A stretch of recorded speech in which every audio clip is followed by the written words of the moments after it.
Imagine a world where our energy isn't just clean, but truly transformative. A future powered by, well, an invisible odorless gas that could completely redefine how we decarbonize heavy industry, fuel our transport, and secure our energy future. That is the breathtaking promise of hydrogen. And the anticipation around its role in global climate goals is, frankly, palpable. You hear about it everywhere. We really do. So are we finally on the cusp of this hydrogen revolution, or is it, another case of future potential constantly deferring to present challenges? Yeah. Today, we're taking a deep dive into the International Energy Agency's, or IEA's, Global Hydrogen Review 2025. This isn't just any report. It's the IEA's annual comprehensive pulse check, meticulously tracking worldwide hydrogen production, demand, policy shifts, infrastructure buildouts, trade flows, investment trends, and groundbreaking innovation. Right. For anyone navigating the complexities of the energy sector, this is pretty much the definitive update. And that's precisely the central question we're wrestling with in this deep dive. Is the hydrogen sector truly taking off globally, finally delivering on its long-held potential? Or are we, as some skeptics suggest, simply caught in another hype cycle that we've frankly seen before? We've heard that before. We have. And this fifth edition of the review isn't merely about current snapshots. It's about rigorously assessing genuine progress, identifying the persistent hurdles, and critically, projecting just how far hydrogen adoption might advance us by 2030. It also casts a special spotlight on a crucial, dynamic region poised for significant impact: Southeast Asia. Okay, let's unpack this then. Given all that anticipation, what's the actual current state of hydrogen on a global scale? And maybe more importantly, how are we really doing on this crucial journey towards clean, low-emissions hydrogen? Well, the headline numbers certainly sound impressive. Global hydrogen demand actually reached almost 100 million tons NMT in 2024. Wow. And the IEA projects it will surpass that significant milestone in 2025. That's a massive figure by any measure. That does sound like incredible growth. But what's driving that demand, really? Is it all new green applications, or is it something else entirely? Yeah, here's the crucial context. Almost all of that demand increase is driven by established industrial sectors. Okay. We're talking about places where hydrogen has been a chemical feedstock for decades, like oil refining, ammonia and methanol production, and fossil-based direct-reduced iron, or DRI. Right. The usual suspects. Exactly. What's really striking is that the new applications, the ones we frequently hear about for deep decarbonization, like new industrial uses, heavy transport, or power generation, they still account for less than 1% of total global demand. Less than 1%. Less than 1%. Biofuels upgrading is genuinely the primary new application seeing any notable traction right now. So it's less of a revolution and more of an intensification in existing uses, really. So primarily the same old players, just consuming more of it. Okay. And this leads us directly to what the report calls the low emissions paradox.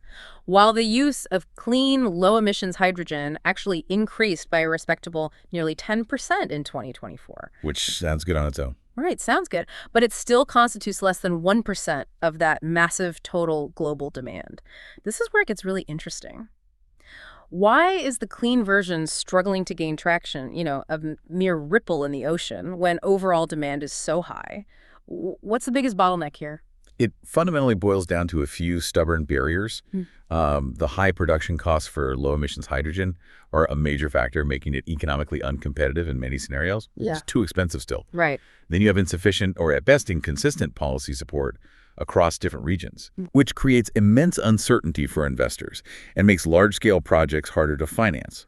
And critically, the necessary infrastructure, things like dedicated pipelines, robust storage facilities, and efficient distribution networks, simply isn't developing fast enough to connect nascent supply with potential demand centers. Okay, so with these persistent challenges and that gaping paradox, the obvious question comes back.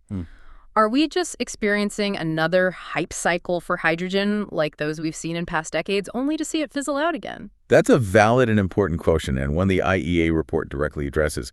Look, while the sector hasn't quite met some of the initial very ambitious targets set in recent years— Some might say wildly ambitious. Perhaps, yes, but it's crucial to understand it's not simply a repeat of past hype cycles. We are witnessing remarkable milestones being achieved, even amidst periods of, let's say, sluggish development and recalibration. It's more accurately described as a complex, dynamic maturation process. The underlying technology is making undeniable strides, but the market and policy frameworks are still sort of struggling to catch up. It's less of a bust and more of a slow burn, but with undeniable breakthroughs happening. That's a helpful reframing, a slow burn. But speaking of recalibration, the report reveals a pretty significant downward revision in projected low-emissions hydrogen production by 2030. Yes, that's right. The estimate has fallen from 49 million tons per annum, MTPA, in the Global Hydrogen Review 2024 to just 37 MTPA in this 2025 report. That's a 12 MTPA drop. That's a pretty significant recalibration of expectations. What's causing these widespread project delays and cancellations? It's largely attributed to widespread project delays and outright cancellations, particularly for early-stage projects across diverse regions. Electrolysis projects, which produce hydrogen from water using electricity. The green hydrogen route. Exactly. The green hydrogen route, they're responsible for over 80% of that total drop. More than half of the potential electrolyzer capacity that was announced is now set to slip past its target operational dates. Wow. And about 20% of carbon capture, utilization, and storage, or CCUS capacity, is facing similar delays. Many of these projects simply haven't secured final investment decisions, FID, meaning they haven't committed to construction. It really highlights the complexities of moving from ambition to actual steel in the ground. So if project delays are hindering the supply side, is the financial picture equally complex, particularly with what the report calls this persistent cost gap for low-emissions hydrogen? Yeah, the cost gap, it's a big one. That gap between low-emissions hydrogen and unabated fossil-based hydrogen has actually widened recently, which is a significant hurdle. Widened? Why? Well, it's largely due to declining natural gas prices from their 2022-2023 highs, coupled with increased electrolyzer costs, which have been hit by inflation and slower than expected deployment. So the need for robust support schemes remains necessary for longer to bridge this gap. Right. However, the good news is that the IEA does expect this gap to narrow significantly by 2030. Okay, how? Well, China, for instance, could become surprisingly cost competitive due to its low technology and capital costs. In Europe, the gap is set to shrink significantly thanks to CO2 prices and the continent's high renewable potential. Makes sense. Conversely, in places with naturally cheaper natural gas like the United States and the Middle East, CCUS, the blue hydrogen route, is likely to be more competitive for low-emissions hydrogen in the near term. This raises an important question then. How are emerging and developing economies navigating these challenges? Many of them have immense renewable potential. They could be massive producers, but it sounds incredibly tough. They certainly could be, but they face very specific systemic barriers. A heavy reliance on uncertain export markets is a big one. Roughly 80% of their announced projects are export-oriented. 80%. 80%, which adds a significant layer of risk and complexity. They also experience slower deployment of crucial supporting renewable energy infrastructure and face significantly higher capital costs, up to 15% in these economies, compared to just 5% in advanced ones. That's a huge difference. It really is. And the starkest statistic from the report, I think, is that only 0.5% of announced hydrogen projects in these regions have secured committed investments, compared to 9% globally. Wow, only 0.5% versus 9% globally. That's a huge disparity. It is. It reflects very real challenges in securing financing and, frankly, getting projects executed on the ground. Okay, despite those significant hurdles, the cost gap, the project delays, the financing challenges, the report also highlights some remarkable milestones and genuine progress. It can't all be doom and gloom, right? Where are we truly seeing the industry advance? Absolutely not. There's definite momentum. The sheer scale-up in electrolyzer projects is truly impressive and a powerful indicator of progress. In 2021, the world's largest single electrolyzer project was a modest 30 megawatts. Okay. Fast forward to 2025, and China commissioned a colossal 500-megawatt project. 500? 500 megawatts. And Saudi Arabia's NEOM project is targeting an astonishing 2 gigawatts by 2027. 2 gigawatts. That's a stunning 75-fold increase in just 6 years. Exactly. It demonstrates genuine engineering prowess and a real leap in technology readiness levels, or TRLs. That's a monumental leap. And the financial commitment seems to be following suit, somewhat. Capital spending on low-emissions hydrogen projects reached USD 4.3 billion in 2024. That's an 80% increase from 2023. A big jump. And it's projected to rise by more than 80% again to nearly USD 8 billion in 2025. What's perhaps most telling, though, is that over 50% of this total investment targets existing hydrogen uses in refining and industrial facilities, Yes. which points to maybe a pragmatic approach, decarbonizing what's already there rather than waiting for entirely new markets to emerge. That strategic focus on existing uses is absolutely key to getting initial scale. And beyond the financial investment, what's truly fascinating here is the sheer breadth and accelerated pace of innovation across the entire hydrogen value chain. We're seeing concrete steps beyond just announcements. Like what? Well, we've seen a record number of technologies advance in technology readiness levels. This includes first-of-a-kind pilot projects like microwave plasma pyrolysis and synthetic fuel production from solar-converted biogas. In infrastructure, we're seeing validation of fast-cycling hydrogen storage in salt caverns and the development of industrial-scale ammonia crackers. Ammonia crackers, okay. And on the demand side, there have been maiden voyages of ammonia-fueled vessels. We're starting to see those. And the first direct reduced iron, DRI, production in rotary kilns using 100% hydrogen. These are all real, tangible advancements that prove the technology is maturing rapidly. Okay, let's talk about China. The report flags them as a major player, particularly in electrolyzers. Now, given what we've seen with solar PV and electric vehicles, is the IEA suggesting this is a foregone conclusion? Or are there significant hurdles that might prevent a full solar PV and EVs 2.0 scenario from truly unfolding globally in the hydrogen space? There are certainly parallels, and China's dominance is undeniable right now. They account for 65% of global installed water electrolysis capacity and nearly 60% of global electrolyzer manufacturing capacity. Huge numbers. Huge. And they also hold a substantial cost advantage, producing renewable hydrogen 40–45% cheaper than in Europe or the United States. 40 to 45% cheaper. How? It's primarily due to significantly lower electricity prices, reduced capital expenditure for renewables, and more favorable financing costs. So the concerns about market dominance are understandable given those past trends in other clean energy sectors. It does feel a bit like history repeating. They are understandable concerns, yes, but it's important to add some nuance here, and the IEA does.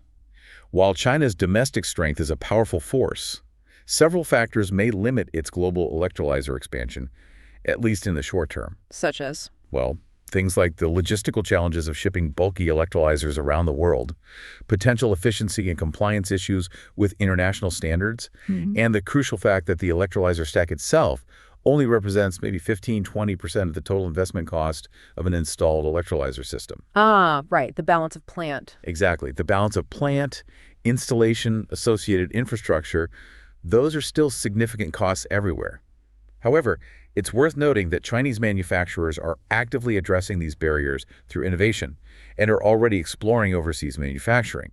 So the landscape could certainly evolve to extend their influence further. Okay. So with all this technological progress and these complex market dynamics, how are governments and crucial infrastructure development keeping pace? Policies are clearly a linchpin here, right? Absolutely. Policies are the bedrock upon which this new industry must be built. The global policy landscape is dynamic. Interestingly, while announced public funding for low emissions, hydrogen decreased slightly to a cumulative USD $38 billion compared to last year's review. Decreased. Yeah, the cumulative announced total dipped, but a larger share of these funds is now actually making its way to specific projects, with advanced economies contributing almost 90% of that. So the money seems to be flowing maybe more efficiently, which is a positive sign. Okay, that's good that funds are reaching projects, but the report points out a critical imbalance. The supply side still receives significantly more policy support. It equates to like USD 1.50 for every USD 1 targeting demand. That's right. This raises an important question. How do we effectively stimulate robust, reliable demand to match the growing supply? Because without buyers, those production projects will struggle, won't they? They absolutely will. That demand-side piece is crucial for creating a viable market. Europe is leading the charge here with innovative sectoral quotas for hydrogen use in transport and industry through the EU Renewable Energy Directive. Right, the R&D targets. Exactly. And they have clear mandates for the aviation sector, too. India is strategically focusing on refining and fertilizers, while Japan and Korea are concentrating on power generation. They have launched ambitious programs. Okay. The new International Maritime Organization, the IMO Net Zero Framework, could also provide a significant boost for demand for hydrogen-based fuels in shipping. though its short-term impact is still somewhat uncertain. When uncertain. Well, it might initially favor alternatives like liquefied natural gas, LNG, or biofuels, which are maybe a bit more ready right now. We'll have to see how quickly the hydrogen-based options scale. There's also encouraging progress in certification, which is vital. Certification? How so? Well, for building trust, facilitating trade, ensuring quality. The ISO standard is on track for full implementation by 2025-2026, and schemes have been launched in India and are being recognized in the EU. That standardization is really important for a global market. Makes sense. Now, building this new energy system means we also need the physical infrastructure, the pipes, the storage, to move, store, and deliver hydrogen.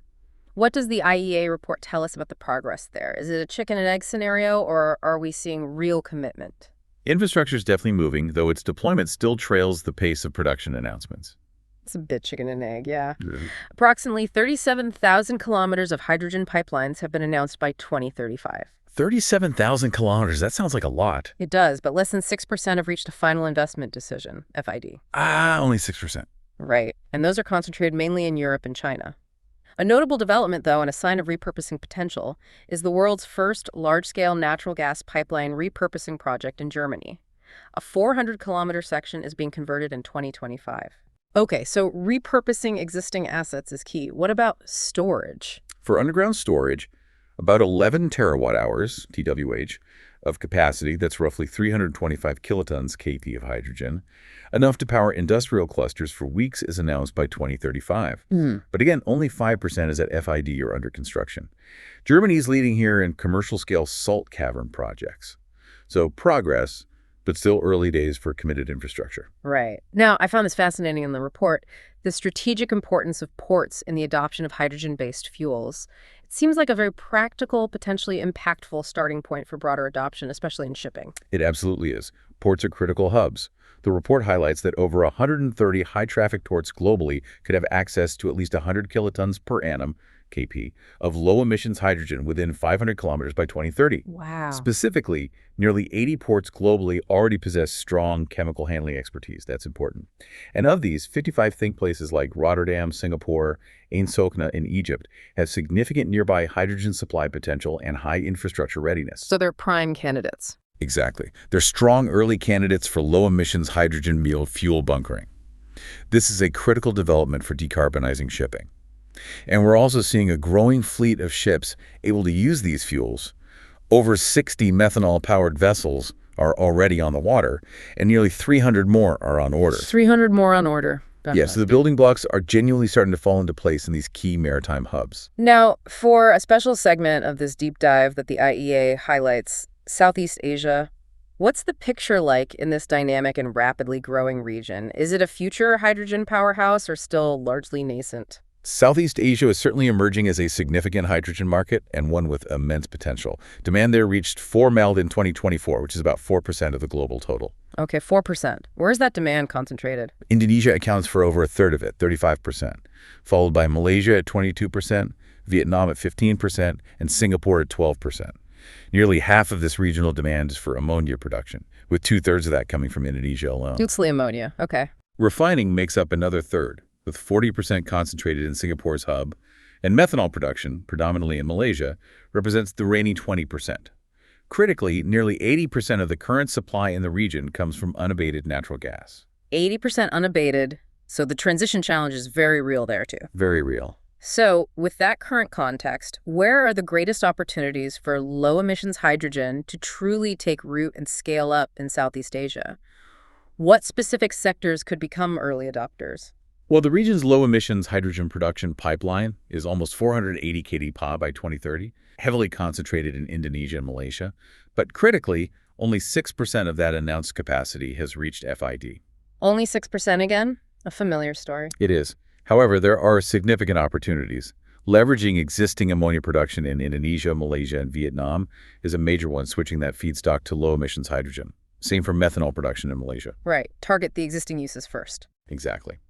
Then there's the potential for hydrogen-based steel production, particularly in Indonesia and Vietnam, as those countries look to decarbonize their industries. And of course, crucial maritime bunkering in Singapore. They're actively pursuing a multi-fuel strategy and performing trials for ammonia and methanol bunkering. That could really scale up demand in a major global shipping hub. And connecting this to the bigger picture.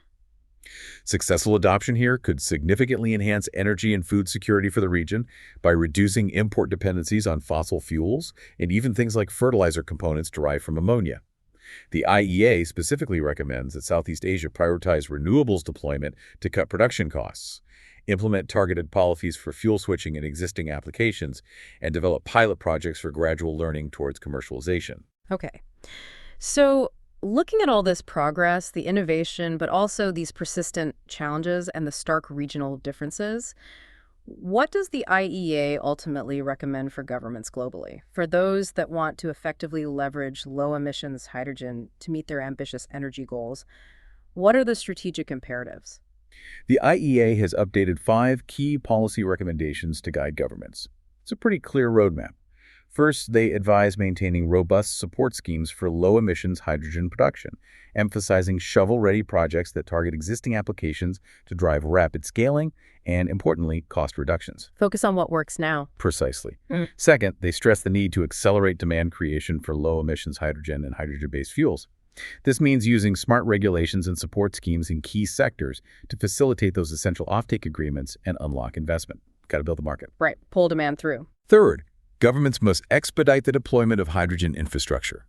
That means removing regulatory barriers, streamlining permitting, improving coordination, and leveraging those early opportunities in industrial import clusters. Get the pipes and storage built. Fourth, it's critical to enhance public support to reduce technology risk and facilitate project financing.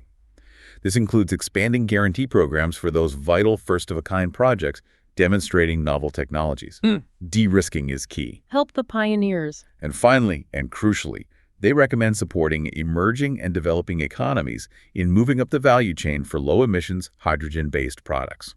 Encourage domestic use cases and open export opportunities to boost economic growth and energy security in those regions. Make it globally inclusive. Exactly. It's clear there's a delicate balance needed, isn't there, between these ambitious targets and really pragmatic targeted actions. It's not just about one silver bullet. It sounds like a symphony of coordinated efforts.